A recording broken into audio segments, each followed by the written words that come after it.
오늘은 요한계시록 9번째 시간이고요. 라오디게아 교회에 대해서 7교회 시리즈 중에 라오디게아 교회에 대해서 살펴보기로 한 시간입니다. 우선 요한계시록 3장 14절을 펼쳐 놓으시고 그러시고 강의를 보시면 되겠습니다. 우선 라오디게아 교회에 대해서 설명을 하면 라오디게아는 바로 요 위치에 있는 교회였습니다. 이렇게 보이시죠? 라오디게아. 여기 보면 특징이 히에라볼리라는 지역과 골로세라는 지역 사이에 있는 교회였습니다. 빌라델피아에서는 72km, 에베소에서부터는 152km 떨어진 곳에 있는 도시였다고 알려져 있고요. 이 7개 도시, 7교회가 있었던 도시들 중에서 가장 부유하고 가장 큰 도시였다고 알려져 있습니다. 그래서 주로 발달한 산업이 보석을 세공하거나 또 은행, 금융업이 발전했고요. 또 까만색 양모, 흑색 양모를 제조하는 기술이 발달했었다고 해요. 또 안약을 만드는 곳이었고 의과대학이 있었다고 합니다. 이런 배경이 우리가 이해해야 되는 것은 라오디게에 대해서 예수님께서 말씀하시는 내용들이 보면 다 이거랑 관련 있는 내용들이라는 걸 알 수 있어요.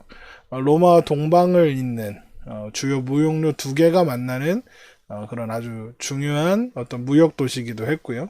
이곳에는 대형 원형 경기장도 있었고 검투사 경기가 성행했던 도시였습니다. 그러다 보니까 제우스를 비롯한 다양한 신들을 숭배했을 겁니다. 그렇죠? 그래서 다신론과 어떤 혼합주의가 발달을 했고 또 역시 우상숭배가 발달했던 지역이었습니다.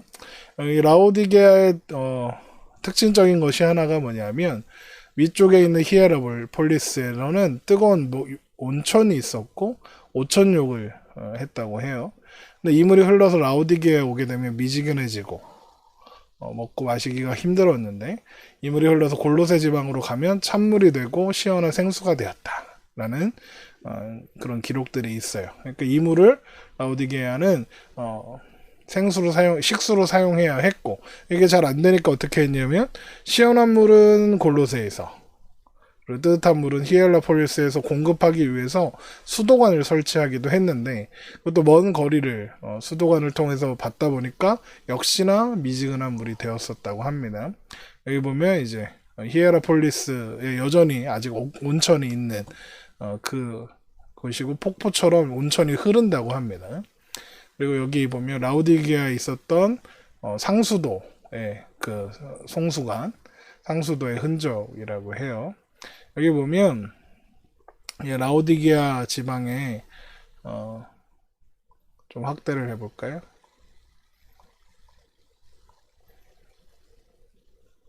라오디게아 지방에 있었던 그 라오디게아라는 지역의 지도거든요. 그런데 여기 보면 이제 도시로 들어가는 여기 있는 거, 요 부분이 바로 수로예요. 남쪽에서 물을 공급하기 위해서 끌어오는 수로가 이렇게 있었다고 합니다.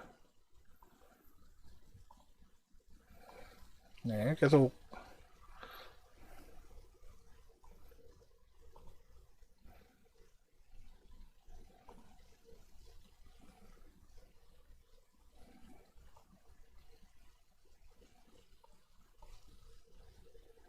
네. 자, 이제 말씀을 보도록 하겠습니다. 그러니까 이제 라오디게아는 여러 가지 상황 속에서 이제 부유한 도시였고 또 편의시설도 많았고 병원이나 의약품도 있었고 의대가 있었을 정도였으니까요. 그러니까 당연히 부유하고 또 여유가 많은 사람들이 모여 살던 곳이었을 겁니다. 그러니까 이런 상황을 생각해 보면 라오디게아 교회가 어떤 교회였구나 추측해 볼 수 있을 거예요. 우선 예수님을 3장 14절에 이렇게 소개합니다. 라오디게아 교회 사자에게 편지하라.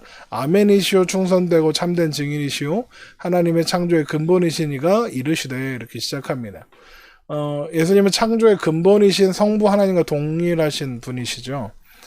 여기 보면 이 표현은 사실 그 1장에서 예수님의 환상을 사도 요한이 보잖아요. 그때는 나오지 않았던 표현인데, 여기 보면 예수님을 아멘이시오 참 충성되고 참된 증인이라 이렇게 표현을 하고 있습니다.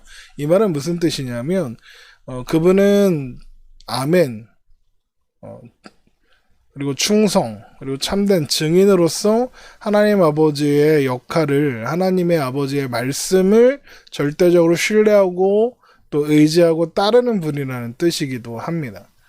자, 그러면 이제 하나씩 보면 예수님은 창조의 근본이신 이다 라고 살펴봤죠. 여기 보면 빌립보서 5장에 예수님의 모습을 이렇게 표현하고 있습니다. 그는 근본 하나님의 본체시나 하나님과 동등됨을 취할 것으로 여기지 아니하시고 그는 근본 하나님과 본체시다 라는 부분이 중요한 표현입니다.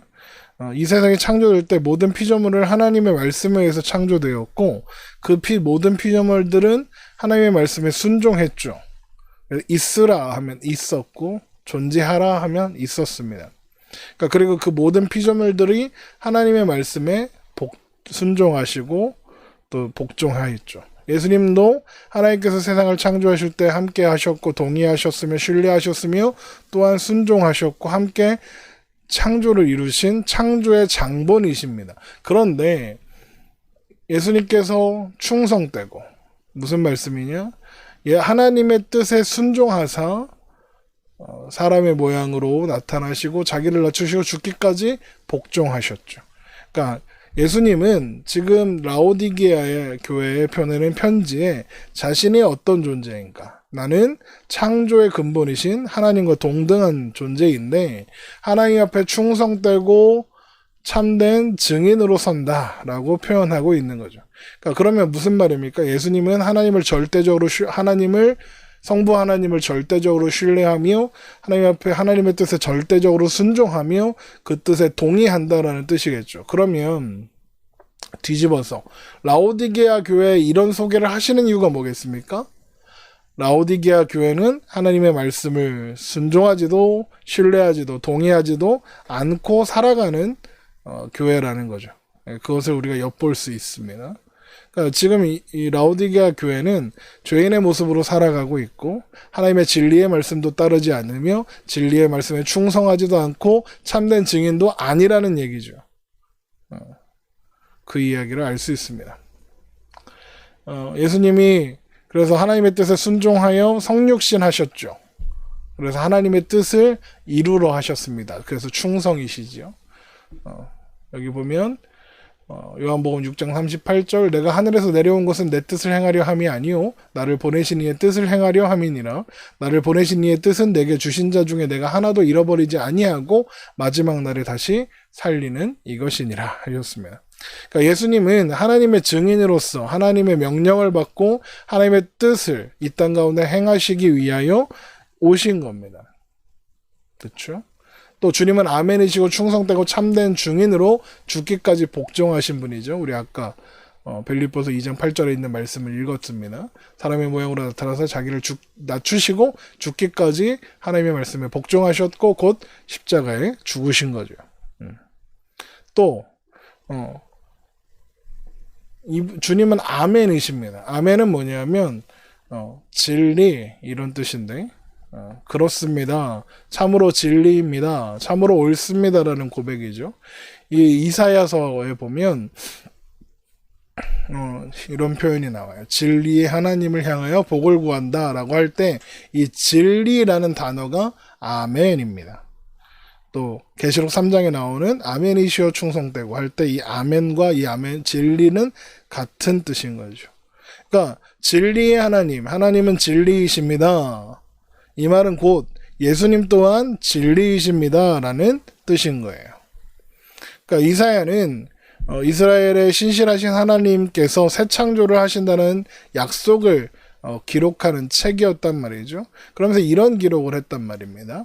이사야 40장 3장 10절이요. 나 여호와가 말하노라 너희는 나의 증인 나의 종으로 택함을 입었나니 이는 너희가 나를 알고 믿으며 내가 그인 줄 깨닫게 하려 함이라. 나의 전에 지음을 받은 신이 없었으니라. 나의 후에도 없으리라. 나 곧 나는 여호와라. 나 외에 구원자가 없느니라. 내가 알려주었으며 구원하였으며 보였고 너희 중에 다른 신이 없었나니 그러므로 너희는 나의 증인이요 나는 하나님이라. 여호와의 말씀이니라. 하나님께서 모든 우상들이 구원자가 될 수 없다는 증인들을 세우시는데 무엇을 증언하는 거냐면 새 창조를 이루시는 구원을 하시는 구원자가 하나님밖에 없다는 것을 증거하시는 거예요. 근데 구원자가 되심으로 말미암아 새로운 창조를 이루시는 분이 누구시냐면 예수님이시죠. 예수님께서 그 새 창조를 어떻게 이루셨냐면 십자가에 죽으시는 것으로 새 창조를 이루신단 말입니다. 십자가로. 그러니까 충성되고 참된 증인 아멘의 하나님, 죽기까지 복종하신 분은 다 같은 분으로 바로 예수 그리스도를 상징하는 거죠. 그러니까 이사야는 하나님께서 새 창조를 이루시는데 참된 증인을 통해서 이것을 증거하실 것인데 그 증거하는 증인이 누구시냐? 예수 그리스도라는 것을 우리가 알 수 있는 거예요. 예수님이, 그러니까 지금 이 예수님의 소개가 어느 날 갑자기 하늘에서 뚝 떨어진 것이 아니라 구약으로부터 하나님께서 예수님을 통해서 주신 약속의 성취로서 여기에 있다는 겁니다. 그러니까 예수님이 어떤 분이신지 엿볼 수 있는 내용이죠. 그러면서 이제 라오디게아 교회에 대한 예수님의 책망이 시작돼요. 여기 많이 유명한 말씀이죠. 계시록 3장 15절입니다. 내가 내 행위를 아노니 내가 차지도 아니하고 뜨겁지도 아니하도다. 내가 차든지 뜨겁든지 하기를 원하노라. 네가 이같이 미지근하여 뜨겁지도 아니하고 차지도 아니하니 내 입에서 너를 토하여 버리리라. 이렇게 되어 있습니다. 이게 여기서 이제 착각하지 말아야 할 게 있는데 그게 뭐냐면 뜨거운 것은 영적으로 뭔가 뜨겁고 막 열정적이고 막 뭔가 열심을 다해 신앙생활하는 거고 찬 것은 냉랭하게 신앙생활하는 거고 이렇게 생각하면 안 된다는 거예요. 그거 아닙니다. 그렇게 해버리면 이거 말이 하나도 안 됩니다. 왜냐하면 그러려면 뜨거워라 하셔야죠. 그렇잖아요? 근데 지금 핵심은 뭐예요? 뜨겁든지 차든지 해라. 차가워도 돼요. 미지근하지 말라고 하셨지 뜨겁거나 찬 거에 대해서 지적하신 게 아니란 말이죠. 아까 라오디게아 지방에 뭐가 있다고 했죠? 송수관이 있다고 했잖아요. 이 라오디게아에서 이제 샘으로 솟는 물은 석회가 많아서 물이 늘 부족했다고 해요. 그럼 물이 어떻게 공급해야 될까?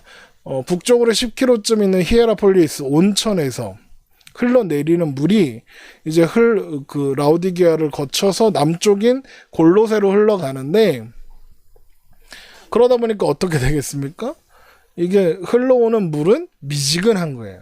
근데 골로새까지 흘러가면 그 물은 시원하고 생수가 되어 있는 거예요. 그러니까 어떻게 하면 좋을까요? 흘러가는 물은 미지근하고 먹을 수 없으니까 그래서 히에라폴리스와 그리고 골로새의 관을 연결해서 물을 받아서 쓰려고 했던 거예요. 그런데 문제가 뭐냐? 이게 흐르는 물도 미지근하고 송수관으로 차가운 물을 가지고 오긴 하나 오는 과정에서 다시 미지근해지는 거고 뜨거운 물도 오는 과정에서 또 미지근해지는 거예요.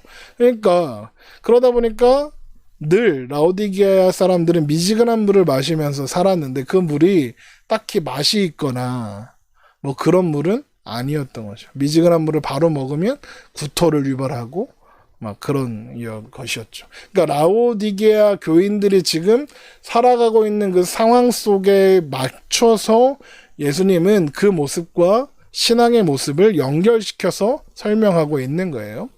그래서 예수님이 지금 하시는 말씀은 뜨겁든지 차든지 하다는 말은 치료하는 힘이 있는 온천수, 뜨거운 물이거나 차라리 갈증을 해소해주고 시원하게 하는 차가운 물이거나 해야 한다라고 지적하시는 거죠. 그런데 라오디게아 교회는 병든 자를 치료하지도 못하고 또 목마르고 지친 자들을 시원하게도 하지 못하는 그런 교회가 됐던 거죠. 그러면 뜨겁지도 않고 그런 라오디게아 교회가 구토를 유발한다. 내가 너를 토할 수밖에 없다라고 말씀하시는 거죠. 그러면 이제 우리가 생각해 봐야 되는 게 뭐냐? 그러면 미지근한 신앙은 뭐냐? 이거 그냥 쉽게 생각하면 아까 얘기한 것처럼 예수를 믿고 어떤 삶 속에서 신앙 가운데 열심이 없고 뭐 열정이 없고 뭐 그래서 예배도 좀 늦게 오고 뭐 기도도 좀 그냥 하고 뭐 또 11조도 뭐 많이 안 하고 뭐 헌금도 조금밖에 안 하고 뭐 이런 상태, 뭔가 열정이 부족하고 뭔가 열심이 부족한 상태라고 생각하기 쉽습니다. 그런데 그거 아니라고 했죠. 뜨겁든지 차갑든지 하라고 했지 뜨거우라고 하지 않으셨다니까요. 그러니까 예수님은 지금 열정이 부족하다고 지적하시고 책망하시는 게 아닌 거예요. 그럼 뭘 지적하시는 걸까? 이후의 이야기를 살펴보면 알 수 있습니다. 계시록 3장 17절입니다. 내가 말하기를 나는 부자라 부유하여 부족한 것이 없다 하나 내 곤고한 것과 가련한 것과 가난한 것과 눈먼 것과 벌거벗은 것을 알지 못하는도다. 내가 너를 권하노니 내게서 불로 연단한 금을 사서 부유하게 하고 흰옷을 사서 입어 벌거벗은 수치를 보이지 않게 하고 안약을 사서 눈에 발라 보게 하라. 이렇게 되어 있습니다. 라오디게아 교회는 부유하고 큰 교회였을 거예요. 그런데 우리가 일곱 교회의 내용을 살펴보면서 확인했던 것처럼 교회가 부유하고 큰 교회가 됐다는 것은 무슨 뜻일까요? 라오디게아의 교회 성도들이 부자였다는 건 무슨 뜻일까요? 앞에서 내용을 살펴봤듯이 당시의 상황에서 부유해지려면, 부자가 되려면 길드나 길드에서 하는 우상숭배에 참여하고 동참해야 한다고 했죠. 세상과 타협해야 한단 말입니다. 그러니까 그런 일들을 했던 것을 우리가 추측해 볼 수 있죠. 호세아서 12장에 보면 이런 표현이 있어요. 그는 상인이라 손에 저울을 가지고 속이기를 좋아하는도다. 에브라임이 말하기를 나는 실로 부자라. 내가 재물을 얻었는데 내가 수고한 모든 것 중에서 죄라 할 만한 불의를 내게서 찾아낼 자가 없다 그러죠. 에브라임 상인들이 스스로 상인이라 불리면서 살았는데 거짓 저울을 가지고 사람들을 속였대요. 그런데 그러면서 뭐라고 합니까? 나는 부자야 라고 말한다는 거죠. 그런데 그러면서 뭐라고 한답니까? 나는 불의한 게 없다. 나는 잘못한 게 없다. 나는 죄가 없다. 누가 나를 이렇게 지적해서 나의 죄를 지적할 수 있는 사람이 아무도 없을 것이다 라고 한다는 거죠. 그런데 이 호세아서를 보면 이런 부요함이 에브라임 사람들이 얻게 되는 이 부가 어디로부터 왔는가 알 수 있는데 그건 바로 우상숭배예요. 여기 보면 호세아서 2장 5절에 그들의 어머니는 음행하였고 그들을 임신했던 자는 부끄러운 일을 행하였나니 이는 그가 이르기를 나는 나를 사랑하는 자들을 따르니 그들이 내 떡과 내 물과 내 양털과 내 삶과 내 기름과 내 술을 내게 준다 하였습니다.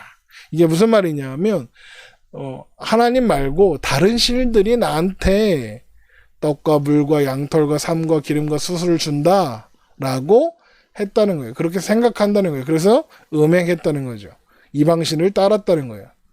그래서 2장 8절에는 호세아서 2장 8절에는 곡식과 새 포도주와 기름은 내가 누가 줬다는 거예요? 걔네들은 바알이 준다고 했다고 알고 있지만 하나님이 주시는 거죠.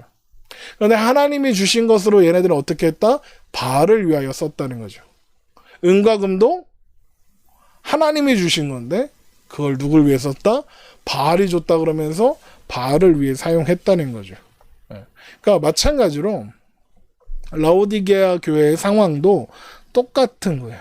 하나님이 주신 것들을 가지고 그것을 스스로 부유하여 줬다.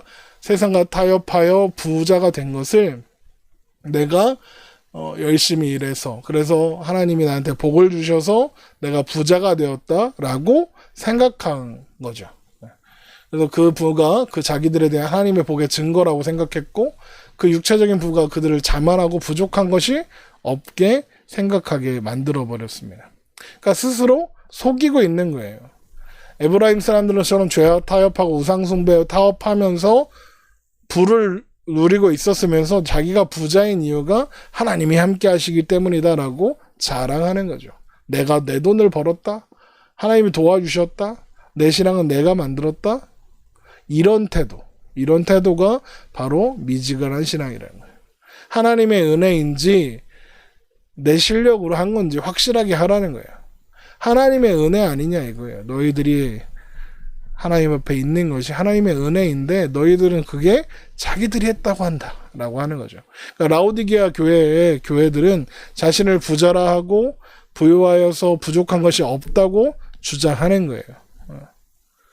그러면서 내가 말하길 나는 부자라 부유하여 부족한 것이 없다 하나 내 공고한 것과 가련한 것과 너 가난한 것과 눈먼 것과 벌거벗은 것을 알지 못한다 그러죠. 여기 보면 나는 부자라 부유하여 부족한 것이 없다 이게 무슨 말이냐면 이게 직역하면 이런 뜻이 돼요. 나는 부자라 나는 부자다 나를 부유하게 만든 것은 나다 이런 뜻이에요. 그러니까 내가 자기 힘으로 부자가 되었고 나는 지금 현실에 만족하고 있고 내가 이렇게 돈을 많이 벌 수 있는 건 하나님이 그렇게 해주셨기 때문에 하나님이 그렇게 허락하신 거다. 그러니까 나는 이렇게 살아도 문제없다. 나는 지금 부자다 라고 하는 거죠.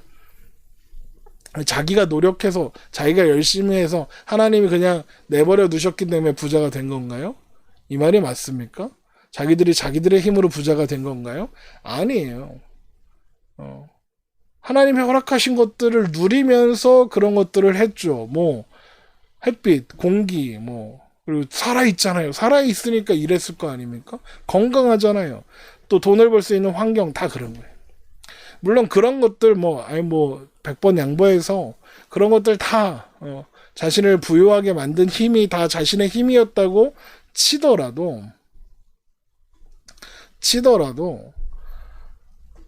교회 안에서는 그러면 안 되잖아요. 근데 교회 안에서 어떤 생각을 하는 거예요? 세상적인 부가 나로부터 말미암았다고 생각하는 것처럼 예수를 믿는 것 또한 하나님의 말씀을 이해하는 것, 그래서 그 말씀을 따라 살기 위해서 구제하고 헌신하고 이거 다 내가 깨달아서 내가 하는 거지 라고 생각했다는 거죠. 그게 미지근한 신앙이에요. 그러니까 라오디게아 교회의 성도들은 자신들의 부에 뿌리를 두고 그것에 만족하면서 자기 도취에 빠져서 교만한 상태의 사람들이 되어 있었던 거예요. 하나님을 말하고 하나님의 뜻을 말하지만 실상은 그 안에서 자신들의 욕심과 자신의 마음을 향하며 그렇게 교만하게 태도를 가지고 있었던 거죠. 하지만 하나님 보시기에 예수님 보시기에 그들은 곤고하고 가련하고 가난하고 눈멀었고 부족한 사람들이었죠. 본인은 나는 부자다 라고 하는데 하나님은 너는 곤고하다 가련하다 가난하다 눈이 멀었다 라고 말씀하시는 거죠. 원래 그렇게 영적인 분별력이 사라지고 교만한 사람은 영적 분별력이 사라지고 그 상태에 있는 사람들은 자신의 상태를 알지 못해요. 원래 여기 보면 오바댜 1장 3절인데요. 너의 마음의 교만이 너를 속였도다 그러죠.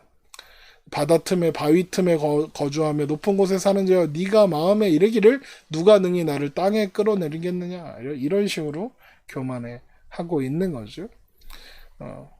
그래서 예수님은 이렇게 말씀하십니다. 내가 너를 권하노니 내게서 불로 연단한 금을 사서 부유하게 하고 그러니까 너 가난하니까 내게서 불로 연단한 금을 사라. 또 흰옷을 사서 입어 벌거벗은 수치를 보이지 않게 하라.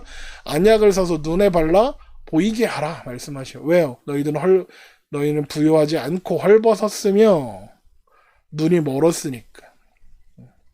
그러니까 좋은 양모, 지금 라오디게아 교회에 좋은 양모를 만드는 그런 지역이었다고 했잖아요. 그리고 또 안약을 만드는 그런 곳이 있었고. 그러니까 그런 것만 바르지 말고 영적인 옷과 영적인 안약을 발라라. 영적인 부함을 찾아라 이야기하는 거죠. 그러니까 지금 라오디게아 교회의 성도들이 자랑처럼 생각하던 모든 것들을 빗대어서 말씀하고 계신다는 걸 알 수 있어요.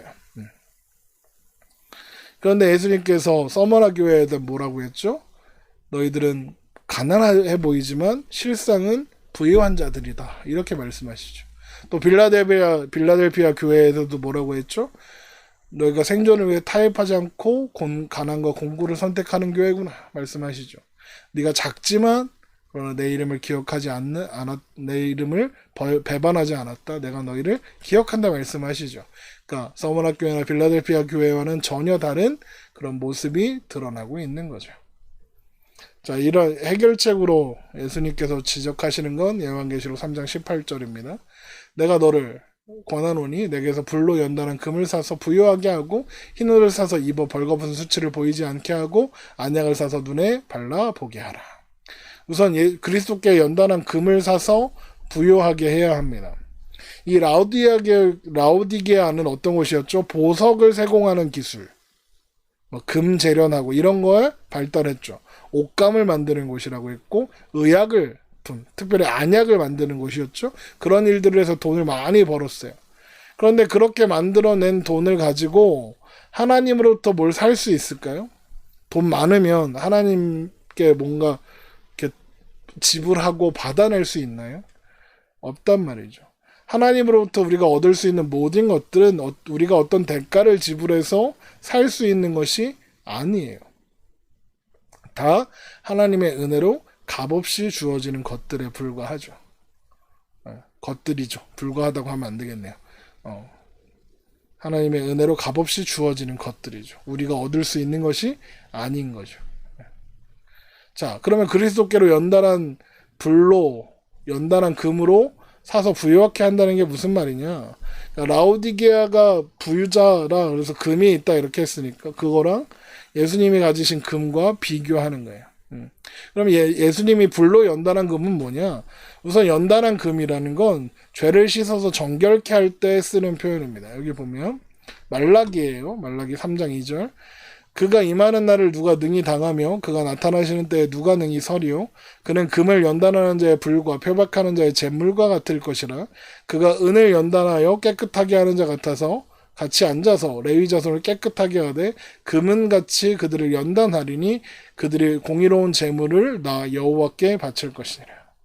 그러니까 죄를 씻어서 정결케 하신다는 표현을 불로 연단한 금이다 이렇게 표현을 한 거죠. 또 스가랴 13장 9절에 내가 그 3분의 1을 불 가운데 던져 은같이 연단하며 금같이 시험할 것이라. 그들이 내 이름을 부르르니 내가 들을 것이며 나는 말하기를 이는 내 백성이라 할 것이요 그들은 말하기를 여호와는 내 하나님이시라 하리라 하였습니다. 또 여기 베드로전서에도 너의 믿음의 확신함은 불로 연단하여도 없어질 금보다 더 귀하여 예수 그리스도께서 나타나실 때 칭찬과 영광과 존귀를 얻게 할 것이다. 그런데 이 불로 연단하는 게 뭐라고 그래요? 그러므로 너희가 여러 가지 시험으로 말미암아 시험들이라고 하죠. 어려움들. 그러니까 서머나 교회처럼 또 빌라델피아 교회처럼 영적인 부유함을 얻기 위해서는 정결케 해야 해요. 그러면 예수님에게서 불로 연단한 금을 산다는 건 뭐냐면 예수님으로부터 오는 예수님과 함께 고난을 받는 거죠. 예수님의 고난당하심을 돈으로 살 수 있습니까? 살 수 없죠. 그런데 그리스도인들이 어떤 사람들이냐? 예수님의 고난당하심을 자신의 것으로 삼는 사람들이 바로 우리들이죠. 또 흰옷을 사서 벌거벗은 수치를 가리라고 했어요. 흰옷을 뭐냐? 이 라오디게아의 검은 양털로 만든 옷이 명품 옷으로 유명했다고 했잖아요. 그런데 하나님 앞에서 명품 옷이 필요 없는 거예요. 흰옷을 입어야 하는데 그 흰옷이 뭐냐? 그리스도의 의의 옷이에요. 우리가 구원론 성경 공부할 때 칭의가 뭐냐면 그리스도로 옷 입는 거라 했잖아요. 그러니까 그거예요. 그래서 요한계시록 22장 14절에 보면 자기 두루마리를 빤다 그래요. 예수 그리스도의 어린 양의 피에 빨아서 깨끗게 하고 희게 한 옷을 입어야 한다는 거죠. 또 계시록 3장 4절에 사대에 그 옷을 더럽히지 아니한 자 몇 명이 내게 있어 흰 옷을 입고 나와 함께 다닌다 그러잖아요. 그러니까 옷을 더럽히지 않은 자들, 이 사람들은 우상숭배에 참여하지 않은 자들이고 그리스도와 함께하는 자들이고 그런 사람들에게 입게 되는 옷이 뭐냐? 흰 옷이라는 거예요. 자, 그런데 우리가 칭의할 때도 배웠지만 예수님께서 어떻게 흰 옷을 입게 되셨죠? 십자가에 죽으시고 다시 살아나심으로 말미암아 우리 모든 사람들의 죄를 해결하시고 흰 옷을 입으시고 이제 그 예수 그리스도의 죄 사함과 부활하심을 믿는 자들에게 그 흰 옷을 입혀 주시는 거죠. 그러니까 죄의 문제가 해결되셨다. 이거는 죄의 대가를 다 치르셨다는 의미이고 하나님과 단절된 벽을 다 무너뜨리셨다는 걸 의미하니까 당연히 이걸 인간이 값을 치고 살 수 없는 거예요. 그런데 우리는 그 결과를 받게 되었죠. 또 안약을 사서 눈에 발라 보이게 하라 그러죠. 보이지 않는다는 건 무슨 말입니까? 보이지 않는다는 거. 영적으로 분별력이 없다는 뜻이에요. 그래서 요한복음 9장에 보면 9장 39절에 보면 예수께서 이르시되 내가 심판하러 이 세상에 왔으니 보지 못하는 자들을 보게 하고 보는 자들은 맹인이 되게 하려 함이니 바리새인 중에 예수와 함께 있던 자들이 이 말씀을 듣고 우리가 이르되 우리도 맹인인가? 예수께서 이르시되 너희가 맹인 되었더라면 죄가 없으려니와 본다고 하니 너희 죄가 그대로 있느니라. 그러니까 예수님이 지금 뭘 지적하시는 거예요? 본다고 하는 사람들은 죄인이라는 거예요. 분별력이 없다는 거죠. 그래서 예수님이 오셔서 뭐 하셔야겠다는 거예요? 못 보는 자들을 보게 하시겠다는 거죠. 그러니까 우상 숭배를 하면서도 하나님이 복 주셔서 부유하다고 막 주장하고 자랑하는 거예요. 예수님께서 이 땅에 하나님 말씀에 순종하면서 살았던 것은 그것이 영광으로 영생으로 인도하는 길임을 볼 수 있는 눈이 있으셨기 때문이죠. 이제 예수 그리스도 안에 있는 자들에겐 그 눈을 주셔서 예수로만 살 수 있다는 것을 알게 해주신다는 이야기예요. 그래서 우리는 예수님께서 사신 그 모습을 바라보며 그 뒤를 따라가는 거죠. 근데 그거 돈 주고 사요, 못 사요? 못 사요. 그러니까 지금 라오디게아 교회 교인들은 보석을 만들고 옷을 만들고 안약을 만들고 그거 팔아도 돈도 많이 벌지만 다 인간들에게서 나온 것일 뿐 그것이 하나님과의 관계를 회복하거나 하나님 앞에 온전하게 서게 하는 것은 할 수 없다는 거예요. 돈 주고 살 수만 있으면 사라는 건데 그런데 못 산다는 얘기잖아요. 무슨 말입니까? 그럼 살 수 없으면 어떻게 해야 돼? 하나님의 은혜 앞에 엎드려야 하죠. 그러니까 라오디게아 교회만 그런 게 아니라는 거예요. 세상은 이미 다 그래요. 우리도 그 세상 안에 살고 있죠. 그 영향을 받으면서 살고 있죠. 우리도 우리의 자랑이나 우리의 만족이 어디서부터 온다고 자꾸 생각해요? 물질에서 찾죠. 그래서 돈만 있으면 행복할 것 같잖아요. 근데 돈만 있으면 행복합니까? 아유, 하나님 나는 모르겠고 돈이 많아봤으면 좋겠네요. 그러죠. 근데 돈이 많으면 괜찮아질까요? 행복해질까요? 우리가 늘 이야기하잖아요. 다 상대적인 거예요. 돈을 가지고 있는 사람들과 그리고 돈이 많은 사람들의 차이가 뭐가 있어요? 그저 돈을 가지고 있다는 것으로 저 사람 돈이 없으니까 그냥 내가 이렇게 부자고 그러니까 이제 그런 구별해서 오는 것에서 안심하고 있을 뿐 돈이 많은 사람이 행복하다는 얘기를 내가 들어본 적이 없어요. 돈이 사람을 행복하게 한 일이 없습니다. 그래서 돈을 가진 사람들이 스스로를 속이려고 하는 일이 뭐냐면 돈을 가지고 돈이 없는 사람들이 하지 못하는 일을 하여 그러면서 행복하다고 하죠. 그게 이제 우리가 아는 갑질 같은 거예요. 그래서 물건이 좋아서 비싼 게 아니라 비싸기 때문에 사는 사람들이 있다 그러잖아요. 그래갖고 그냥 보면 그냥 똑같이 칫솔인데 프리미엄 해갖고 10,000원에 팔면 산다는 거 아니에요? 오죽하면 치킨이나 라면까지 프리미엄 그러면서 하고 똑같은 제품인데 이렇게 무슨 넬 그러면 그거 사잖아요. 똑같은 가방이어도. 목사님 모르셔서 그래요. 전혀 달라요. 아니 그냥 가방인 건 똑같잖아요. 그러면서 그러다 보니까 그런 것들이 내가 명품을 몇 개 가졌고 내가 어떤 차를 타고 내가 어떤 집에 사느냐로 우리의 행복과 어떤 자랑의 근거가 되어버리는 거죠. 그러니까 이제 결국 어디로 가요? 돈 버는 게 인생의 목적이 되어버리는 거예요. 하나님의 말씀, 하나님과 동행하는 것, 복음 안에 사는 것, 그런 것들은 별로 바라지 않게 하는 거죠. 그래서 하나님을 믿는다고 하는 이유가 뭐냐? 내가 지금 돈이 없는데 하나님 믿으면 돈을 좀 벌게 해주시지 않을까라는 생각. 또 하나님 믿는다고 해야 내가 벌어놓은 돈을 하나님이 지켜주시 않을까. 왠지 더 벌게 해주실 것 같고 이러니까 하는 거죠. 그러면서 거기에는 아름다운 수식어를 붙이는 거예요. 하나님의 영광을 위해 산다. 자기의 영광을 위해서 살고 자기의 만족을 위해서 살면서 하나님의 영광을 위해서 하는 일입니다. 라는 말로 정체를 숨기고 있을 뿐이에요. 예수를 믿는데 예수 믿어서 돈을 많이 벌었다? 성공했다? 그러면서 그게 예수 믿는 증거다? 그거 거짓말이에요. 정직하게 하나님 앞에 우리의 모습을 보자고요. 우리는 늘 실패하는 인생이잖아요. 그래서 하나님 앞에서 우리는 하나님 앞에서 언제나 하나님 내 힘으로는 안 됩니다. 하나님 도와주셔야 됩니다. 내가 하나님을 떠나서는 아무것도 아닙니다. 하나님의 은혜가 필요합니다. 어느 순간 어떤 순간에도 나는 나를 제대로 관리할 수 없습니다. 하나님 저를 혼자 두시면 안 됩니다. 이렇게 고백하며 하나님의 은혜를 구하고 하나님의 은혜에 머물고자 해야죠. 그게 신앙이고 그게 믿음이란 말이에요. 그걸 고백할 수 있는 것이, 그걸 고백하고 그것을 알게 된 것이 복이에요. 그게 축복이래요. 그거 알게 된 게. 누가 믿음으로 뭘 했다. 그랬더니 하나님이 뭘 축복하셔서 막 돈을 막 하셨다. 누가 막 복을 받을 만큼 하나님 앞에 뭘 잘해? 그럴 수 있는 사람이 있을까요? 없어요. 찬송가 279장 보면 죄인오라 하실 때에 날 부르소서 하잖아요. 이게 맞아요. 죄인이. 여러분 혹시 누가 예수 믿었는데 그래서 나 복을 많이 받았는데 너희는 왜 예수를 믿는다고 하면서 왜 그렇게밖에 못 사느냐? 너희가 예수를 잘못 믿어서 그런 거다. 이런 말을 하는 사람이 있으면 대체로 목사들이 그런 말 하죠. 대체로 사기꾼입니다. 듣지 마세요. 예수 믿는 건 그런 게 아닙니다.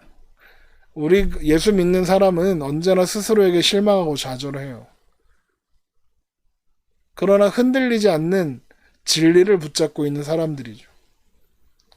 우리에게는 돈이라는 혹은 세상적 성공이라는 물질이라는 그런 것들이 아니라 나를 창조하시고 나를 구원하시는 창조주 하나님이 필요한 거예요. 믿음은 그런 하나님으로부터 떨어지지 않겠습니다라는 고백이고 하나님과 함께 붙어 있는 것이 믿음인 거예요.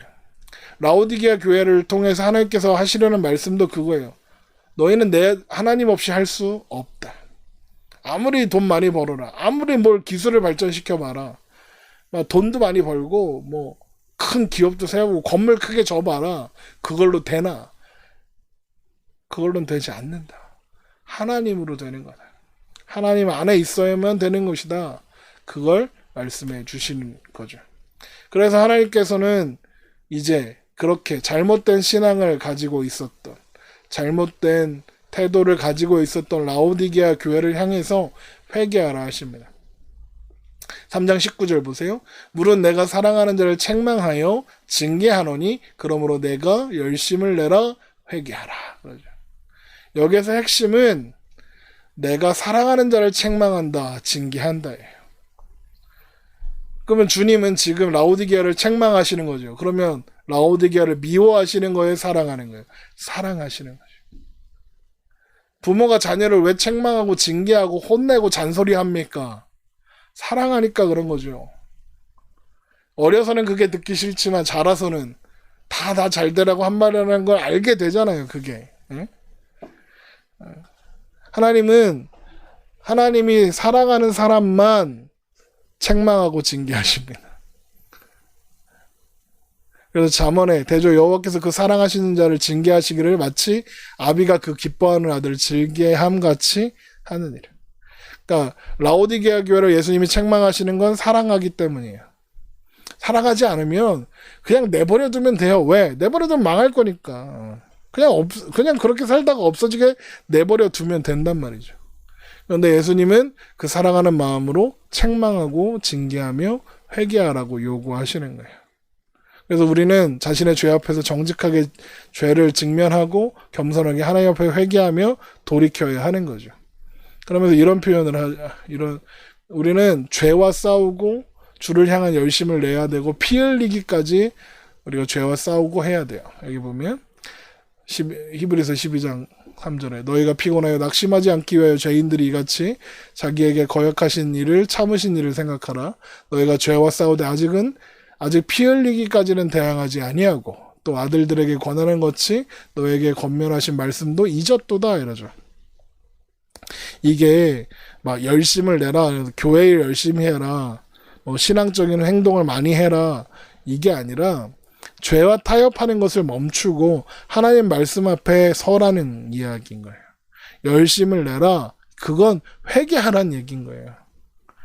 회개하라는 건 뭐예요? 삶의 전환이 있어야 되는 게 회개잖아요. 삶을 돌이키는 게 회개잖아요. 회개하는데 열심을 내라는 거죠. 죄와 싸우는 일에, 죄로부터 벗어나는 일에, 죄로부터 돌이키는 일에 열심을 내라는 거예요. 그게 예수님께서 불로 연단한 금을 사는 거죠. 우리가 죄와 어떻게 싸워요? 예수님께서 불로 연단한 금을 주셔야죠. 예수님께서 우리와 함께 계심으로 말미암아 우리의 고난을 우리가 받아야 할 죄값을 치러주시고 예수님 안에서 우리가 십자가에서 죽고 예수님 안에서 다시 살아나야 이게 가능해진단 말이죠. 그러니까 예수님께서 그 모든 것을 이루어 주신다. 우리는 주님을 바라보아야 한다. 이 이야기가 있는 거예요. 그런데 그러다 보면 우리가 징계 가운데 있을 때 어때요?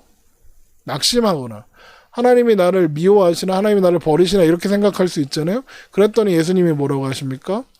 또 아들들에게 내 아들아 주의 징계하심을 경히 여기지도 말며 그에게 꾸지람을 받을 때 낙심하지를 말라. 주께서 그 사랑하시는 자를 징계하시고 그가 받아주시는 아들마다 채찍질하신 줄. 다 자녀라서 그러는 거죠. 하나님께서 말씀하실 때 예수님의 말씀 앞에 경히 여기지, 우습게 여기지도 말아야 하지만 그 꾸지람 때문에 낙심하고 좌절할 필요도 없다는 거예요.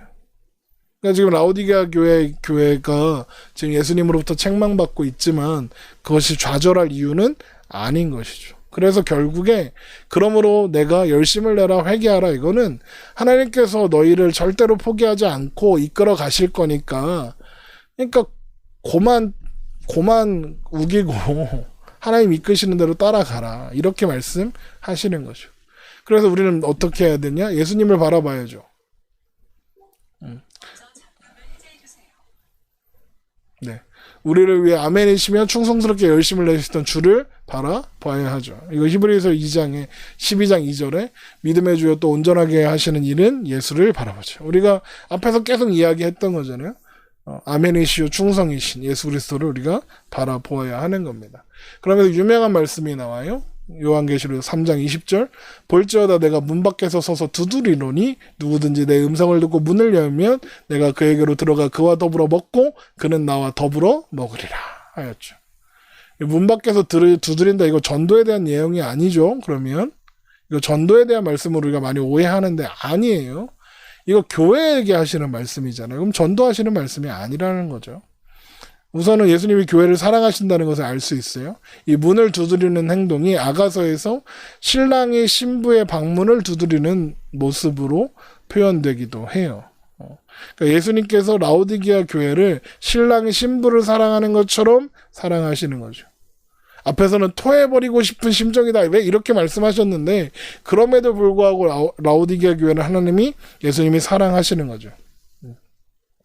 그리고 이 아가서 5장 2절도 하나님께서 이게 이제 솔로몬의 사랑의 노래인데 이 노래도 왜 성경에 들어있느냐? 하나님께서 이스라엘 백성들에게 회개를 촉구하고 하나님 앞으로 나아오라는 말씀으로 사용되고 있기 때문에 그런 거예요. 자, 그런데 예수님께서 문을 열고 들어가면 그와 더불어 먹는다 그러죠. 주님 앞에 참된 믿음을 회복하는 성도들은 그리스도의 식탁에 참여하게 된다. 이게 중요합니다. 이거 헷갈릴 수 있으니까 여러분 설명 잘 들으셔야 됩니다. 누가복음 12장 35절을 보면 허리에 띠를 띠고 등불을 켜고 서 있으라. 너희는 마치 그 주인이 혼인집에서 돌아와 문을 두드리면 곧 열어주려고 기다리는 사람과 같이 되라. 주인이 와서 깨어있는 것을 보면 그 종들은 복이 있으리로다. 내가 진실로 너에게 이르노니 주인이 띠를 띠고 그 종들을 자리에 앉히고 나와 수종들리라. 보세요. 이게 볼지어다 그 말씀과 연결되는 거예요. 주인이 자신을 기다리다가 문을 두드리면 문을 열어준 종들과 함께 음식을 먹고 그들 함께 수종들기까지 하죠. 그럼 이 집은 누구네 집입니까? 종들의 집인가요? 주인의 집인가요? 주인의 집이죠. 이 집문은 주인 집문입니다. 그렇죠? 요한계시록 19장에 보면 예수님께서 어린 양의 혼인잔치에 초대하신다는 말씀이 있죠. 그럼 이 어린 양의 혼인잔치에 그 밥상을 차린 분은 누구겠어요? 잔치상을 차린 분 하나님이시죠. 이게 요한계시록 3장 20절과 연결하면 무슨 뜻이겠어요? 볼지어다 내가 문 밖에 서서 두드리니 누구니 내 음성을 듣고 문을 열면 내가 그에게로 들어가 그와 더불어 먹고 그는 나와 더불어 먹으리라. 이 진문은 누구 진문이겠어요? 예수님 진문이요. 주님의 문인, 주님의 집인 거예요. 그럼 이 밥상을 누가 차리시는 거예요? 주님이 차리시는 거죠. 그럼 문을 열까 말까는 누가 결정하는 겁니까? 주인이 결정하는 거예요. 여기 보면 누구든지 내 음성을 듣고 문을 열면, 이게 마치 문을 열면 예수님이 들어가시고 문을 안 열면 못 들어가고 이런 것 같잖아요. 그게 아니라 이 말은 듣는 사람이 열까 말까 판단하고 연다는 뜻이 아니에요. 주님의 음성을 들을 때 그 문은 열리는 거예요. 누구든지 내 음성을 듣고 문을 열면, 이 말은 음성이 들릴 때 문을 열리게 되어 있다는 거죠. 왜요? 안에 있는 사람들이 주인의 목소리를 알아먹는 종들이고 주인의 목소리를 알아듣는 자녀니까요. 그럼 문을 안 연다는 건 무슨 뜻이겠어요? 주인의 목소리를 못 알아듣는 거고, 주님은 그런 사람들한테는 관심이 없으세요. 주님은 주님이 사랑하시는 자들에게만 관심이 있으시다고요. 그 집은 우리 집에 주님이 찾아오셔서 문 두드리는 게 아니라 주님의 집에 주님이 돌아오셔서 문을 두드리는 거예요. 그러면 주님의 목소리를 알아먹는 자들이 그 문을 즉시로 열겠죠. 누가복음에 있는 이 말씀처럼요. 이해되시죠? 그러니까 결국 문을 연다는 것은 주님을 아는 사람들이고 주님의 목소리를 아는 자들이라서 가능한 일이고, 그들은 주님이 사랑하는 사람들인 거죠.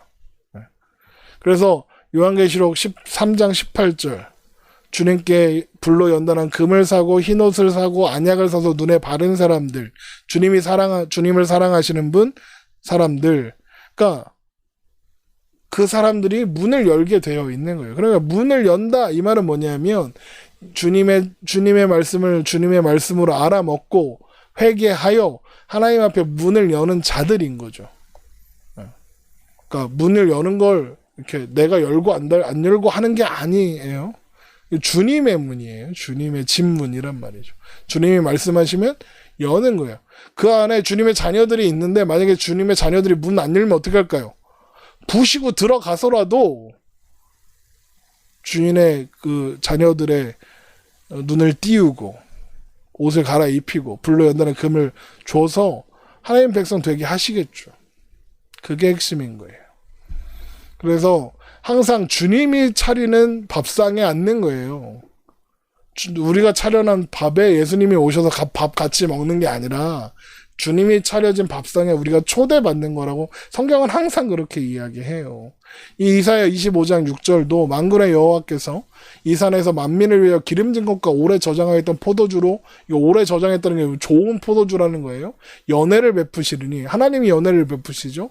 곧 골수가 가득한 기름진 것과 오래 저장하였던 맑은 포도주를 하실 것이며, 또 이 산에서 모든 민족의 얼굴을 가린 가리개와 열방 위에 덮인 덮개를 제하시며 사망을 영원히 멸하실 것이라, 주 여호와께서 모든 얼굴에서 눈물을 씻기시며 자기 백성의 수치를 온천하에서 제하시리라 여호와께서 이같이 말씀하셨느니라.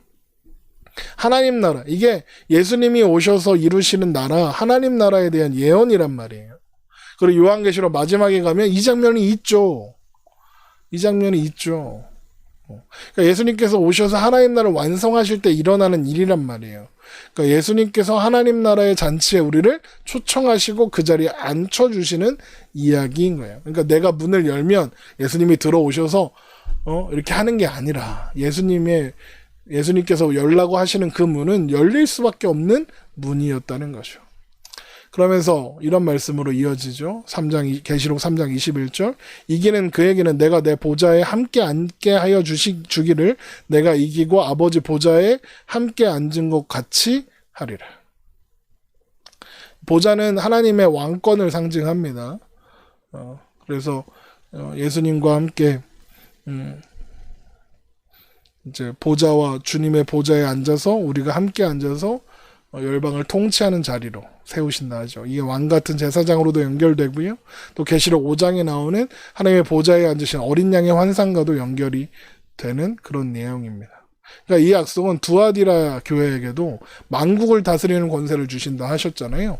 이것과도 연결되는 이야기입니다. 예수님의 권세를 교회가 누리게 되는 거예요. 이걸 표로 정리하면 이거예요.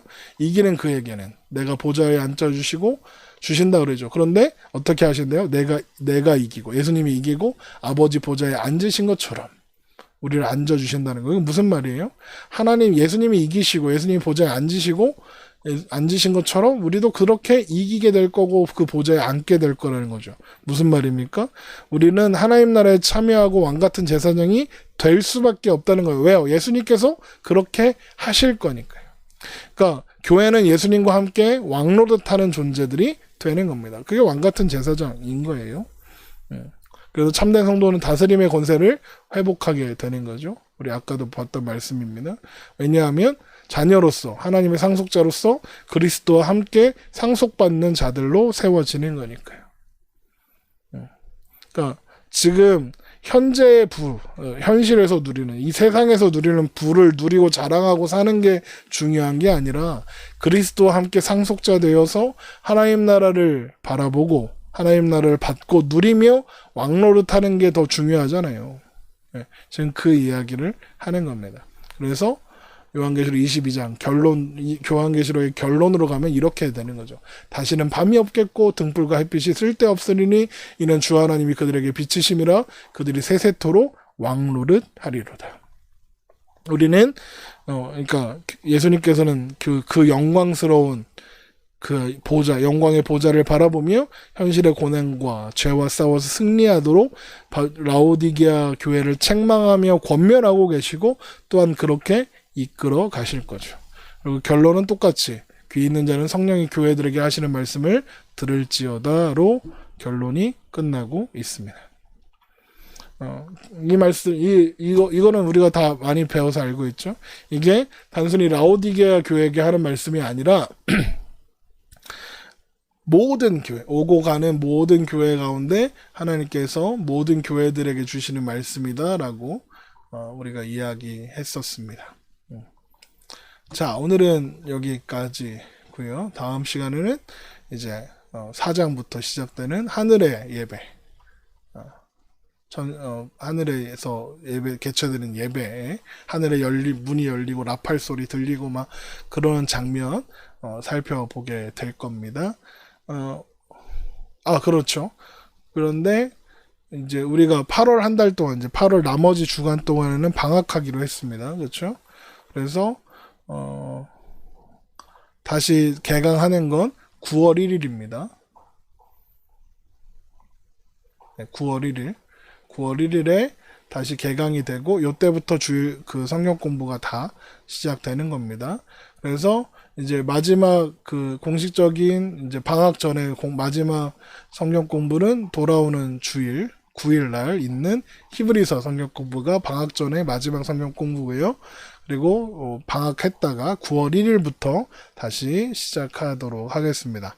그러니까 방학인 거 기억하시고 또 제가 다음 주에 또 그 시간 되면 다시 한번 공지해 드릴 테니까요. 그렇습니다. 질문 있으신 분들은 카톡이나 메시지로 질문 보내주시고요. 또 잘 이해하기 어려웠던 부분이나 이런 것들이 있으셔도 질문하셔도 됩니다. 그리고 네. 그리고 이제 다음 시간에 이어서 배우도록 하겠습니다. 방학 후에 다시 만나도록 하겠습니다. 감사합니다.